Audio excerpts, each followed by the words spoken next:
12절입니다.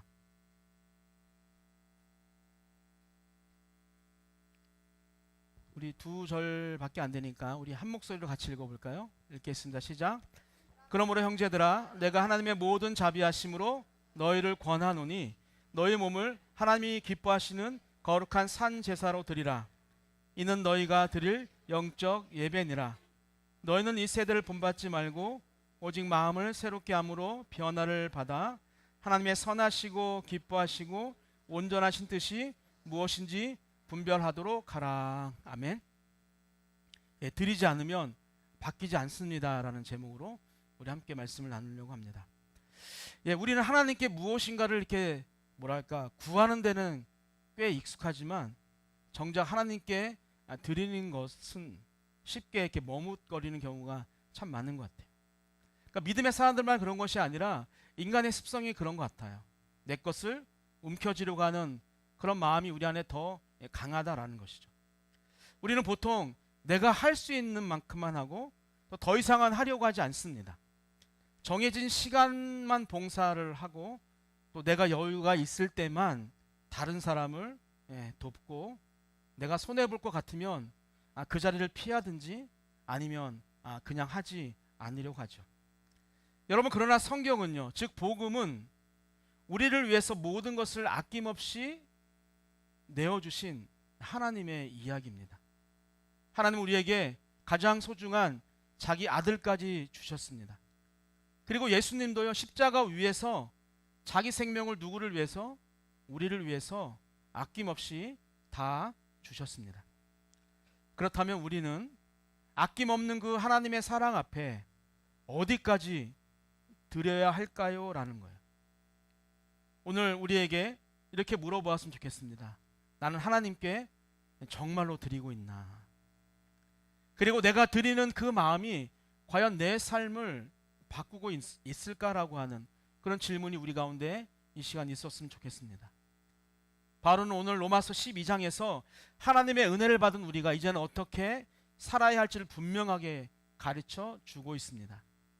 이제 그 말씀을 함께 살펴보면서 하나님께 드림이 우리의 삶에 과연 어떤 변화, 어떤 선물을 주시는지를 함께 나누고자 합니다. 우리 첫 번째 한번 읽어보도록 하겠습니다. 시작. 믿음은 드림으로 완성됩니다. 우리 1절을 다 같이 한번 읽어보겠습니다. 시작. 그러므로 형제들아, 내가 하나님의 모든 자비하심으로 너희를 권하노니 너희 몸을 하나님이 기뻐하시는 거룩한 산 제사로 드리라. 이는 너희가 드릴 영적 예배니라. 아멘. 우리가 지금 마침 산돌 묵상집에서 로마서를 저희가 이제 묵상하고 있는데, 보면은 로마서가 1장부터 11장까지는요 그 복음의 진리를 가지고 하나님께서 우리에게 무엇을 어떻게 하셨는지를 잘 설명합니다. 그리고 이제 하나님의 은혜로 구원을 받은 우리는 12장부터는 이제 어떻게 살아야 하는가에 대해서 우리에게 그냥 말하고 있다는 거죠. 그 해답이 바로 무엇이냐면 너희 몸을 하나님이 기뻐하시는 거룩한 산 제사로 드리라 라는 거예요. 여기서 말하는 몸은요, 단지 육체만을 가리키는 것이 아닙니다. 나의 생각과 감정, 그리고 시간과 선택, 어떤 관계와 물질, 그리고 나에게 주신 그 재능까지, 즉 내 삶 전체를 말하는 거예요. 그것이 바로 오늘 바울이 우리에게 이야기하는 너의 몸이라는 거예요. 즉 일주일에 한 번 예배를 드리는 것으로는 우리의 몸을 거룩한 산 제사로 드릴 수 없고, 내 삶 전체가 하나님께 드려지는, 그렇게 드려질 때 우리는 살아있는 예배가 될 수 있다는 거죠. 여러분, 말뿐인 신앙, 머리로만 믿는 그 신앙이 아니라 몸과 행동으로 우리는 보여야 한다는 거예요. 믿음은 단순한 어떤 감정이나 입술의 고백만으로 증명되지 않습니다. 믿음은 삶으로 드러나야 하고, 삶은 결국 드리는 것으로 이어질 때 진짜 믿음이 된다는 거예요. 아무리 남녀간에 사랑한다고 좋아한다라고 수천 번 수백 번 이야기해도 하나도 주지 않는 남자, 주지 않은 여자가 있으면 사귀면 안 돼요. 헤어지는 게 맞아요. 사랑하지 않는다는 거예요. 사랑하면 반드시 그를 위해서 무언가 주게 된다라는 것이죠. 여러분, 구약의 제사는요 언제나 죽음을 전제로 했습니다. 죄를 용서받기 위해서는 반드시 짐승이 피를 흘리고 죽어야 했어요. 그런데 오늘 바울은 우리에게 무엇라고 이야기합니까? 죽은 제물이 아니라 산 제물이 되라고 이야기하는 거예요. 다시 말해서 죽은 제물이 아니라 살아있는 몸과 우리의 삶 전체를 하나님께 드리라라고 이야기하는 거예요. 한번 죽고 끝나는 것이 아니라 매일 살아있는 상태로 자기를 부인하고 하나님께 드리며 살아야 한다라는 것이죠. 어제 드렸다고 오늘은 안 해도 되는 것이 아니는 것이죠. 날마다 순종하고 날마다 드려야 합니다. A.W. 토저라는 목사님이 이렇게 말씀했는데요. 어떻게 말씀했냐면 이렇게 이야기했습니다. 하나님을 신뢰한다는 것은 우리가 할 수 있는 모든 것을 다한 후에 그분이 하실 것을 믿고 맡기는 것이다. 그렇게 이야기합니다. 여러분, 믿음이라고 하는 것은요, 손을 놓고서 앉아서 기다리는 것이 아니에요. 하나님이 해주시겠지라고 아무것도 안 하는 것이 아니라는 거예요. 먼저 하나님께 내 전부를 드린 다음에 하나님이 일하실 것을 믿으면서 기다리는 것, 그것이 진짜 믿음입니다. 여러분, 아브라함은요, 아들을 바치라고 하는 그 하나님의 명령 앞에서 망설이지 않았어요. 하나님 잠깐만요, 제가 한번 기도해보고 이것이 하나님의 음성인지 내가 다시 한번 확인한 다음에 아들을 드리든지 말든지 하겠습니다라고 하지 않았다는 거예요. 이삭을 데리고 하나님께서 말씀하신 그 모리아 산으로 가서 그를 드리려고 하죠. 그 드림을 보시고 하나님이 아브라함을 뭐라고 불러주십니까? 믿음의 조상이라고 부르시는 거예요. 여러분, 모세는요, 애굽의 왕자라고 하는 정말 모든 권력을 가지고 있는 그 자리를 버리고 타국에서 고생하는 자신의 이스라엘 백성들을 위해서 자신을 드립니다. 하나님은 그런 모세를 통해서 어떤 역사를 이루시죠? 출애굽이라고 하는 놀라운 역사를 모세를 통해서 이루시는 걸 봅니다. 여러분, 다윗은 어때요? 여호와 이름을 망령되이 일컫고 이스라엘 백성들을 조롱하는 그 무서운 거의 3미터가 다 되는 그 골리앗 앞에서 다른 군인들처럼 두려움 속에 숨어 있지 않고 자기 목숨을 걸고 싸움터로 나갑니다. 여러분, 그 믿음의 드림으로 결국에는 이스라엘 백성들을 살리고 다윗은 어떤 사람이 되냐면 하나님의 마음에 합한 자라는 그런 인정을 받게 되는 것이죠. 여러분, 제가 말씀드린 이 사람들의 공통점이 무엇입니까? 모두가 하나님께 드렸기 때문에 하나님께 놀랍게 쓰임 받은 사람들입니다. 여러분, 우리도 하나님께서 주신 그런 시간과 상황 속에서 그런 드림의 기회를 우리는 찾아야 합니다. 7월 기준 서울이요, 열대야 일수가 22일이 넘었대요. 그래서 가장 더웠다고 했던 1994년 그 기록을 깼다고 합니다. 저는 사실 그 94년도에 사우디에 있어서 한국이 이렇게 더운지 몰랐는데 아내 말로는 엄청 더웠다 하더라고요. 정말 숨이 턱턱 막히는 그런 더위입니다. 에어컨을 켜지 않으면 잠을 자는 것이 쉽지 않은, 에어컨 앞에 몸을 맡겨야만 뭔가 활동할 수 있는 그런 이 불볕 더위에 불 앞에 선다는 것은요, 엄청나게 큰 도전이고 또한 고역일 수 있습니다. 그래서 산돌교회는 2년 전부터 주일 식사를 빵과 음료로 이제 대체를 했죠. 그런데 이 불볕 더위에 몇몇 권사님들이 자발적으로 식사를 준비하겠다고 말씀하셨습니다. 멀리서 힘들게 오는 성도들에게 빵 한 조각과 음료를 주는 것보다는 그래도 조그맣게라도 식사를 대접하고 싶은 그런 마음 때문입니다. 여러분, 이 더위 속에 불 앞에 서는 것, 이 드림이 바로 하나님이 기뻐하시는 거룩한 산 제물의 하나인 것이죠. 사랑하는 성도 여러분들, 가진 것이 많다고 드리는 것이 아닙니다. 여러분, 믿음의 사람은요, 반드시 무언가를 드리게 되어 있어요. 시간을 드리든지 아니면 내 튼튼한 몸을 드리든지 아니면 내가 배운 어떤 기술을 드리든지 아니면 공동체 안에 삐그덕삐그덕 걸어갈 때 하나님께서 나에게 말의 언변의 은사를 주셨으면 그 말을 가지고 그 공동체를 회복시키는, 그래서 우리는 무엇을 통해서든지 우리는 드릴 수 있다는 거죠. 그래서 드림이 없는 믿음은 결국 말에만 머무는 그런 껍데기일 수 있다는 거예요. 하나님은 오늘도 우리에게 묻고 계세요.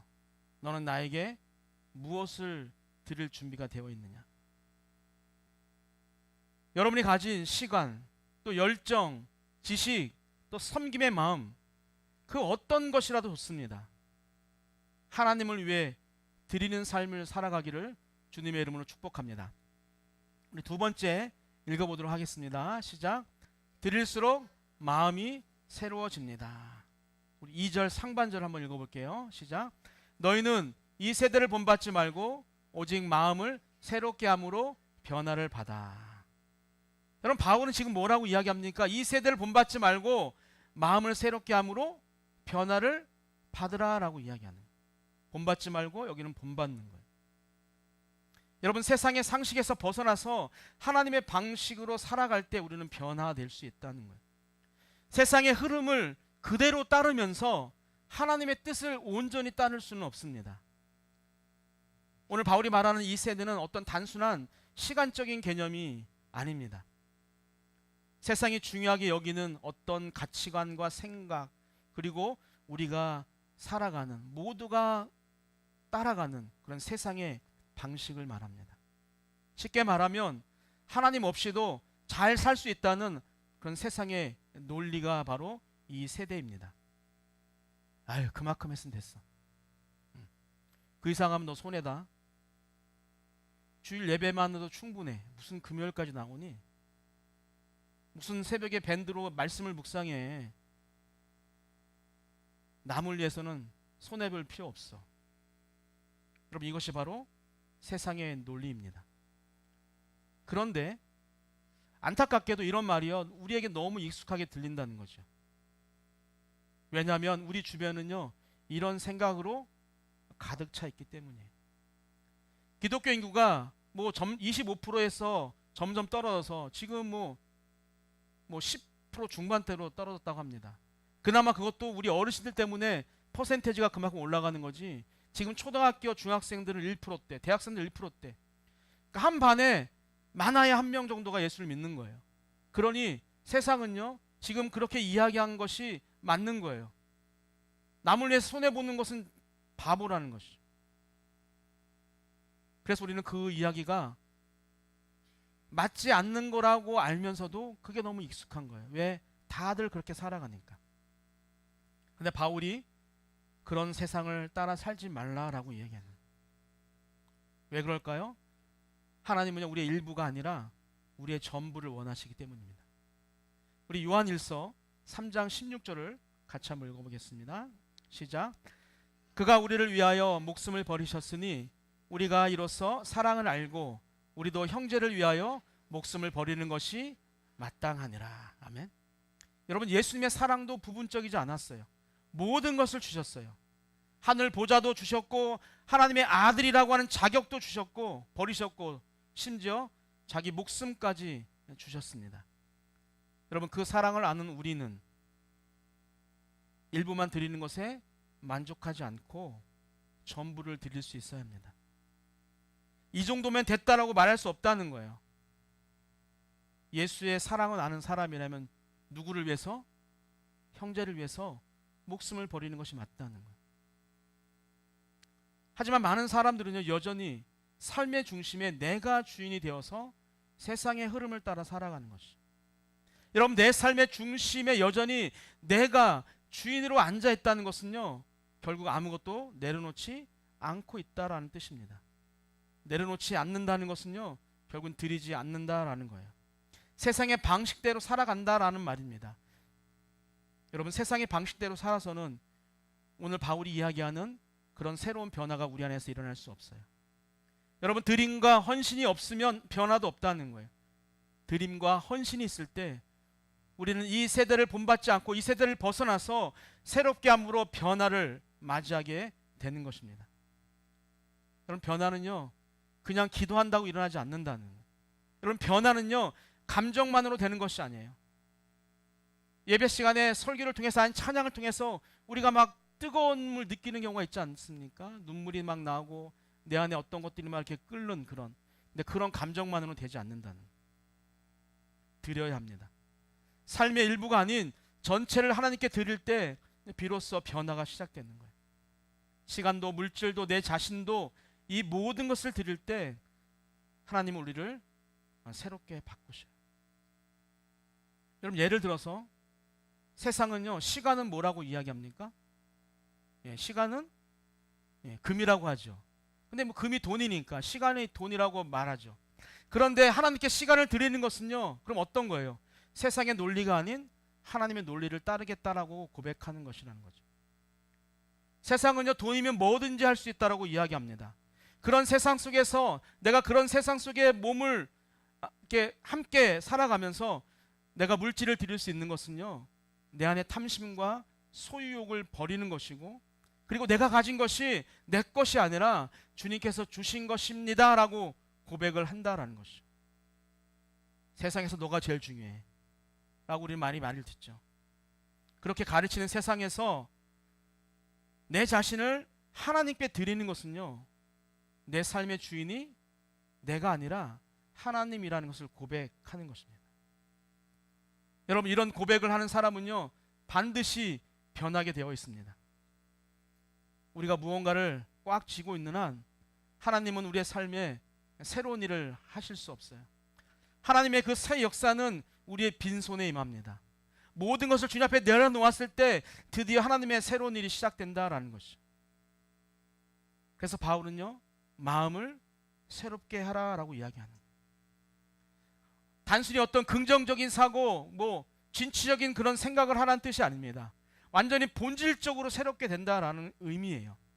사고 방식을 완전히 세상의 방식에서 하나님의 방식으로 바꾸는 것을 말합니다. 그런데 이것은요 하루아침에 뭐 되는 것이 아니라 매일 말씀을 묵상하고 우리가 기도를 통해서 조금씩 바뀌는 것이죠. 여러분 그래서 신앙생활은 어떤 100m 단거리 경주가 아니라 긴 마라톤과 같은 그런 경기입니다. 매일 우리가 조금씩 하나님께 드릴 때 우리의 마음도 조금씩 새로워지고 또 변하게 되는 거예요. 사랑하는 성도 여러분들, 헌신이 없으면 변화도 없습니다. 드림이 없으면 새로워지지도 않아요.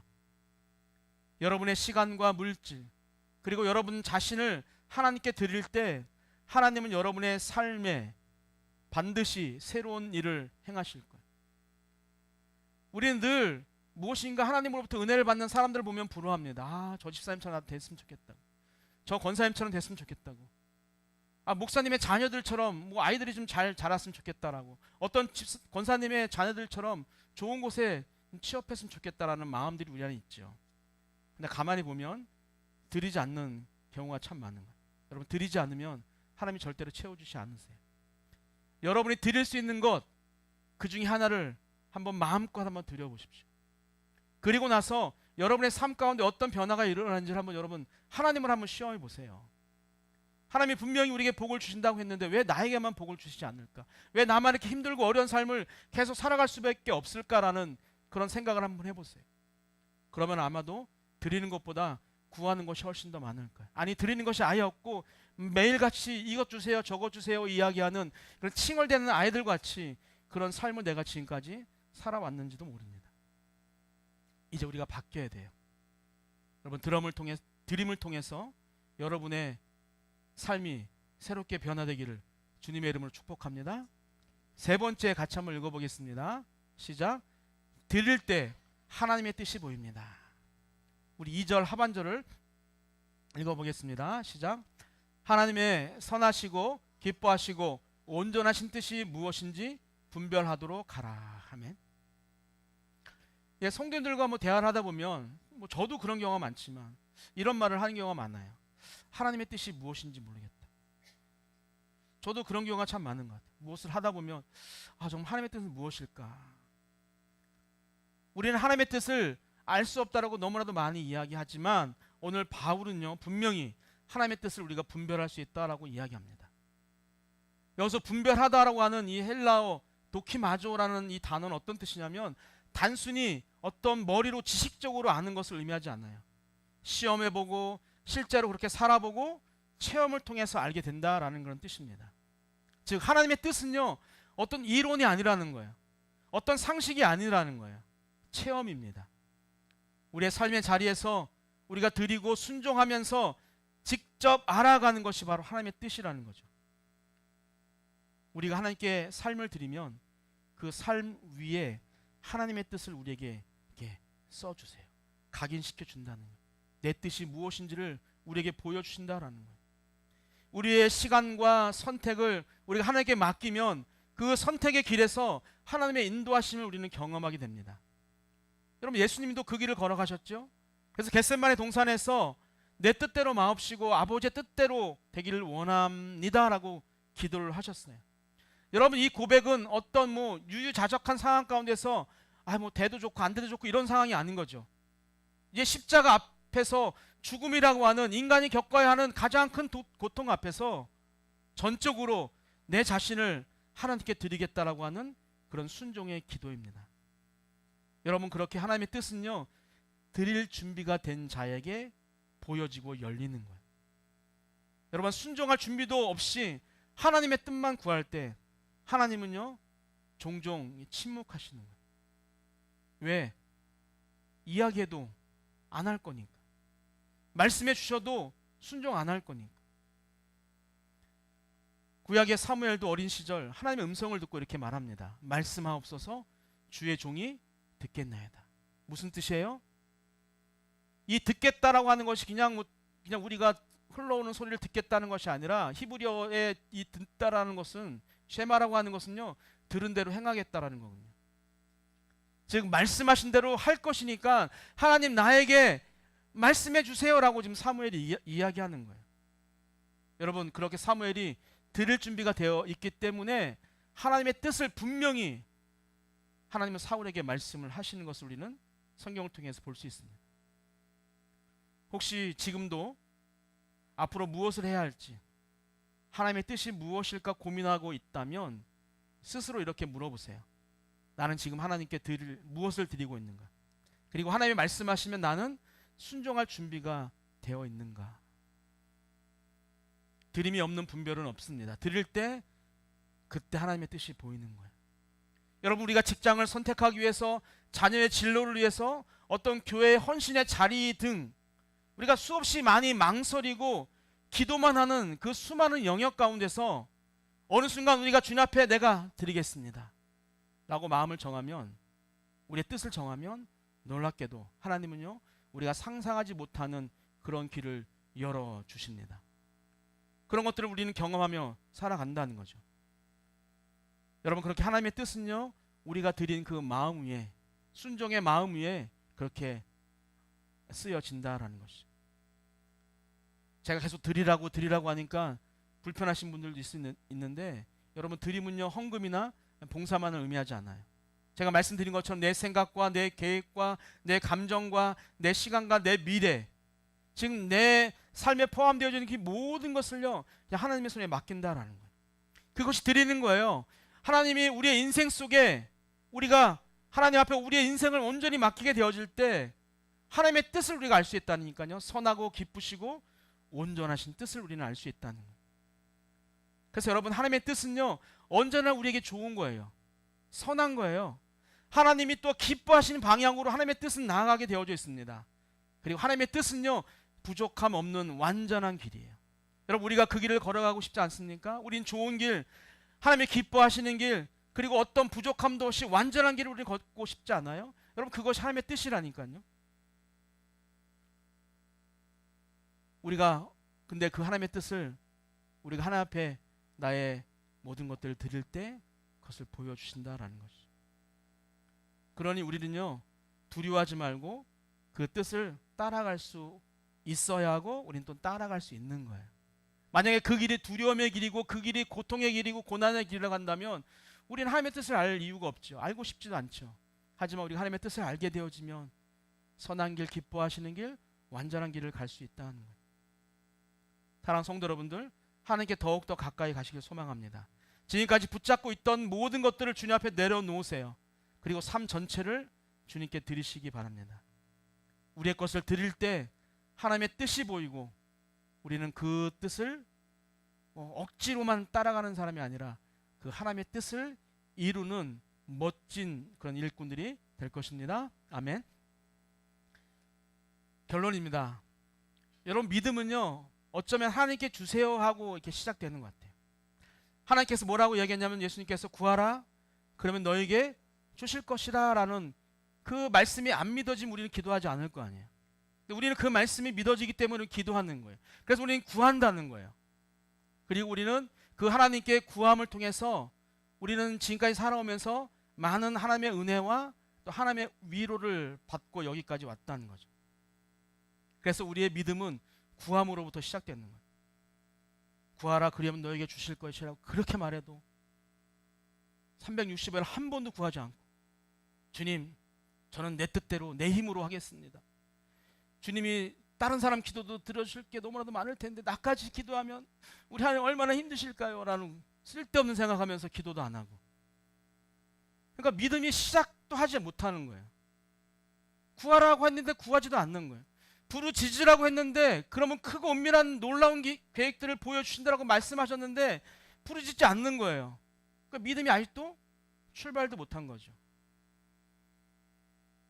근데 여러분, 성숙한 믿음은요, 이제 구하는 것에서 멈추지 않고 어떻게? 하나님 이젠 제가 드릴게요 라고 이어져야 한다는 거죠. 오늘날 많은 신앙인들이요, 받기만 하려는 믿음에 머물러 있습니다. 하지만 참된 믿음은요, 받은 은혜 앞에서, 지금 로마서 1장부터 11장까지 말한 후에 12장에 말하는 것처럼 이제 받은 은혜 앞에서 내가 과연 무엇을 하나님께 드릴 수 있을까를 고민한다라는 것이죠. 하나님은 이미 우리에게 그 사랑 전부를 주셨습니다. 이제는 우리가 드릴 차례입니다. 하나님께 드릴 수 있는 사람이 되었다면 그것이 진짜 살아있는 믿음이에요. 이 시간 우리 자신에게 스스로 물어보세요. 나는 지금 하나님께 무엇을 드리고 있는가? 내 인생의 결정권은 누가 가지고 있는가? 나는 하나님께 드릴 수 있는 그런 용기가 있는가? 여러분, 믿음은 말이 아닙니다. 삶으로 보여줘야 합니다. 내 선택과 시간과 행동으로 증명되는 것이 참된 믿음입니다. 사랑하는 성도 여러분들, 오늘 이 말씀 앞에서 이렇게 한번 여러분 시간 되시면 기도 한번 해보세요. 주님, 이제는 받기만 하는 그 믿음을 내가 내려놓고 제가 가진 것을 주님께 드리는 사람으로 살겠습니다. 주님, 나의 믿음을 그렇게 성장시켜 주옵소서. 여러분, 우리가 그렇게 결심하고 기도할 때 하나님은 기뻐하시고요, 여러분의 삶에 새로운 일을요, 여러분이 상상하지 못했던 놀라운 일들을요, 여러분의 삶 가운데 변화를 보여주실 거예요. 누구에게? 드리는 사람들에게, 하나님의 말씀에 순종하는 자들에게 그런 모습들을 보여준다는 거예요. 그러니 누구 잘 나가는 거, 누구 잘 된 거 그거 부러워하면서 막 괜히 스스로 막 애끓고 막 마음속에 분통과 원한 그런 걸 가지지 마시고 내가 그런 사람이 되면 되는 거예요. 내가 하나님께 드리면 되는 거예요. 내가 하나님께 순종하면 되는 거예요.